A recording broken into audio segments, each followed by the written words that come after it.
games, we have the fish game, which is a 4-minute game. Try to get in a rhythm, and you'll see that your fish over here, you're facing that direction. He goes up and down in concert with your power. So you're trying to go to hit and eat these little fish and avoid being eaten by that big fish, like he just was. That big fish just ate you.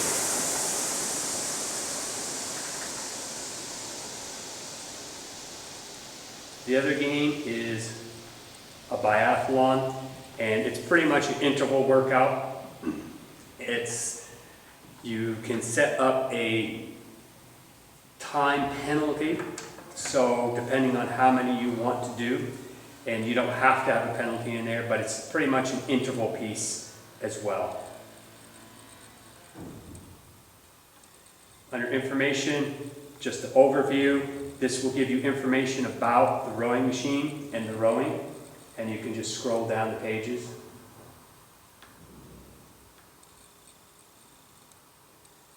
PM3 monitor details. Talks about the buttons, which we've been showing you right now.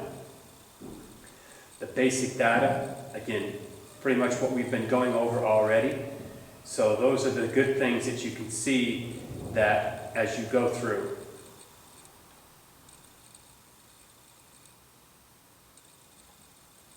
And then it talks a little bit about going into the memory. So you have it on the machine as well. So it's good to be able to review it and read it as well as see it.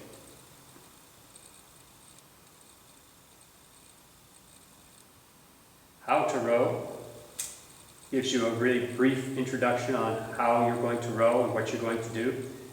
Has a little bit of a technique thing to it. Enough to maybe remind you of what you're looking for. We've gone over basically the just row function. Just turn it on and start rowing. You don't need to preset anything, or you can just sit down and row.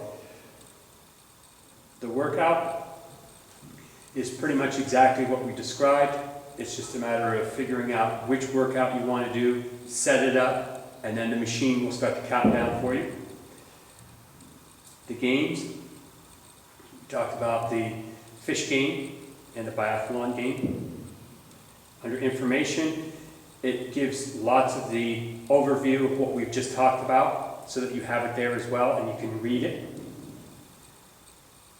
And then under more options, we have the display drag factor, which we'll talk about in a later video. The utilities, so you can set your date and time, you can set your language, if you need your LCD contrast to be darker or lighter, what your battery level is, 100%, and the product ID. So if you need to know what your monitor is, you can go onto this screen, you can see what the model it's designed for. This is a DE and the actual serial number of the monitor. And that is pretty much what we'll come up with. We have the memory, which you can go in here, scroll up or down in order to find the correct memory, what you would like to look at. Once you find it, hit your magnifying glass, and you should be able to read what you had for your workout.